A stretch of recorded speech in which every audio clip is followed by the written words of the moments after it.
Yes, I bought more Lego.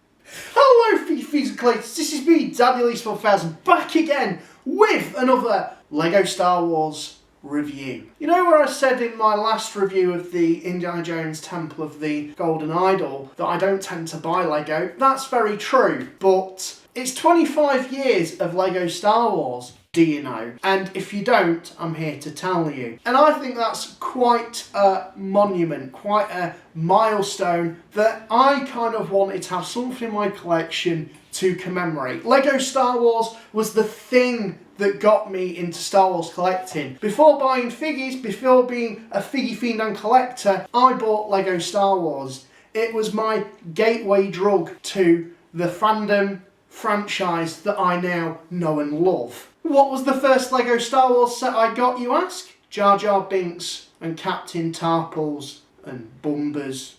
Don't ask me why that was my first set. I got it from Centre Parks while on holiday and I was a very happy boy. And well, naturally that led me down a path that apparently I couldn't escape because now I have a massive hoard of Star Wars collectibles.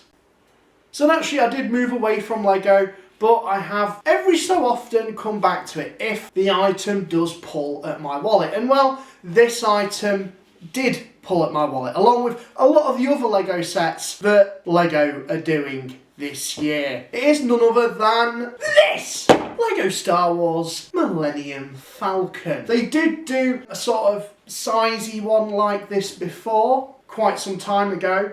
But this is like the revamped version, you could say. Naturally, this isn't the first Millennium Falcon Lego has done. They've done multiple at varying different prices. The most spenny being over £700. Who has the dollar for that?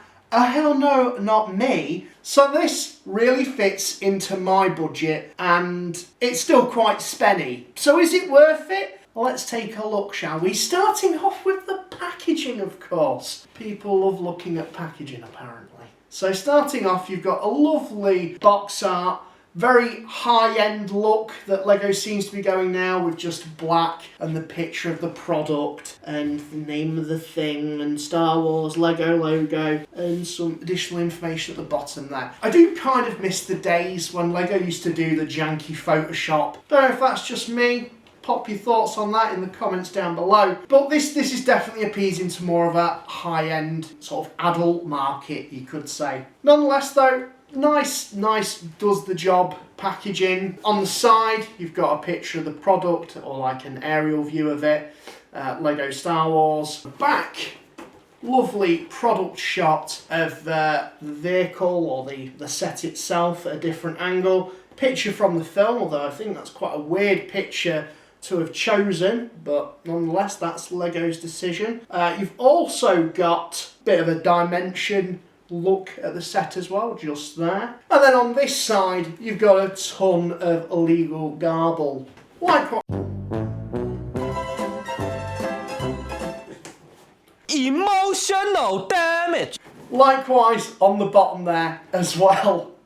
And on the top you've just got Lego Star Wars Millennium Falcon. Very nice packaging, does what it says on the tin, but it doesn't really show you a lot of the features that I've picked on as a superior Star Wars fan. But that's why I'm here to show you them, and why you may want to consider picking this bad boy up. So let's get into the build. This is set number 75375 and consists of 921 pieces. There's 11 individual bags, and also an additional pipe piece that comes separate in the box. Naturally, of course, the instruction manual, which is going to guide us through this building process. Interestingly enough, because it is a set that's aimed at the adult market, it does include a bit of a brief synopsis about the Millennium Falcon and also a foreword from the creative designers, which adds to a high-end feel. So I'm going to put all the bags in order, and well, let's start actually building.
fast ship. You've never heard of the Millennium Falcon? It's a ship that made the Kessel run in less than 12 parsecs.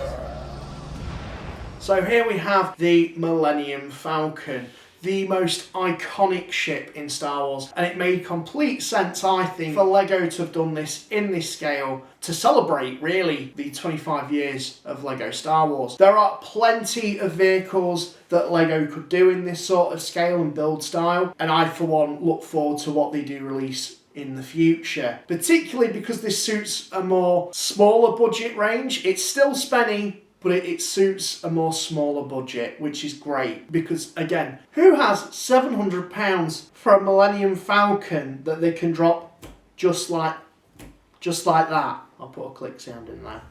Just like that. Not me, that's for sure, but if you do, you're a very lucky boy or girl.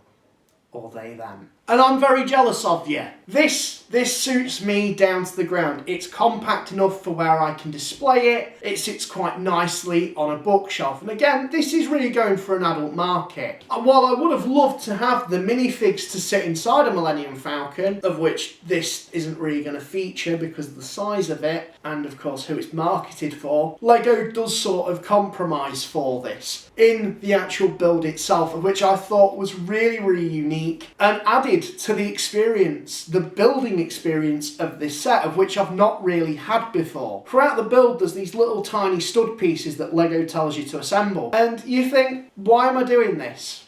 What's the point in that? This build process could have been done with just a simple one block piece. But oh no. These studs represent characters that would inhabit the Millennium Falcon. For example, you've got Chewbacca and R2-D2 at the holo table. If you're a Star Wars fan, you'd know. But the instructions do point it out to sort of explain it to new builders or fans of the franchise. Likewise, you've got Han and Leia having a cheeky little kiss as C-3PO walks in and cock blocks Han. Not only that, you've also got Obi-Wan teaching Luke the ways of the Force. Although that's at least what we can assume they're doing. There's not really much social distancing there. But nonetheless, that's what it represents. And I think, again, it was a nice little quirky touch. Going in with the whole humour that the LEGO group likes to inject within their sets. And I thought that was incredibly subtle. It is a shame that you can't open up the sets so you can view these little details to show people that off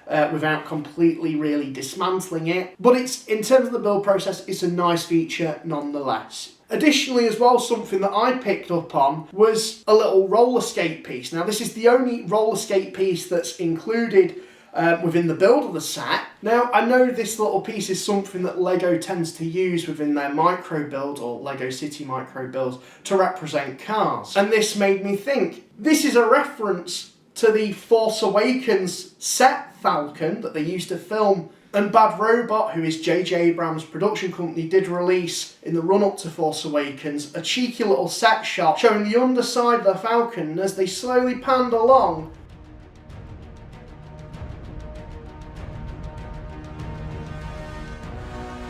that's the Batman tumbler. And in my head, that roller skate represents that. Because naturally they can't make a really tiny downscaled tumbler. Anyone wants to dispute me, come at me in the comments down below. But nothing's going to convince me otherwise. Because I'm stubborn like that. With that in mind, the fact that they included that detail, something that really just is a slight omission for me. Something that would have just added that extra cherry on this grey cake. Would have been an interchangeable radar dish. Well, this is the original Trilogy Falcon, having the sort of rectangle radar dish that you could just swap out with a simple brick change would have been really, really easy for them to have done, so that you could have an original trilogy and a new Trilogy Falcon to appease both collectors. Again, adding to that celebration of LEGO Star Wars as a brand. This is a slight missed opportunity there, but one that I'm willing to forgive. I'm sure customizers out there could easily do that themselves. Nonetheless though, one other thing that I would like to mention is when you take it off the display stand, of which again, it's a very nice high quality thing they've included. On the reverse side, the stand just plugs into this big hole. What I would have liked to have seen would have been the opposite gunner section just to slot onto that when you do take it off the stand, and maybe even some like landing gear that would have just attached onto there so you could have it on display like that. But again, that's a really, really minor thing. This is really meant to be displayed proudly on this display plaque that you have to build, and I would say that is probably the most boring build, but it serves a very good purpose. So all you have to do is just slot that into there like that, quite simply. And it looks really, really nice. On the plaques, you've got the name of the ship, Millennium Falcon. And then also, if you did wish, you can have this Lego Star Wars 25th anniversary commemorative brick on there. Or if you did choose not to, you can remove this and switch out the tile piece and put that on there instead. The biggest thing I love about this set is the fact that there are no stickers. Thank you, Lego, for that, because stickers are my biggest bugbear, particularly when you are spending a certain amount of money on a Lego set. This has none, and it's glorious to see printed pieces that I don't have to stick or worry about trying to align. But for a licensed set, the fact that it includes all printed pieces, mwah, chef's kiss. That alone makes it good enough for me to recommend to you. If you are looking for a Millennium Falcon that you just want to have sat quite nicely on display in your office, in your living room, or even your bedroom, this really fits the bill. And you're actually going to have somewhere to put it, unlike a massive F-off box that no one has room for that. Where are you going to put that? How are you going to display that? This is quite nice, it's quite modest. It's like, yeah, I built that. That's going to sit nicely on my shelf. So that's why I bought it, that's why I reviewed it, and I wanted to share it with you guys today. So let me know what you guys think of this Lego set in the comments down below. Have you picked this up? Will you be interested in picking this up? Sound off down below, and this is me, Daniel East 1000, sign out. Thank you very much for watching.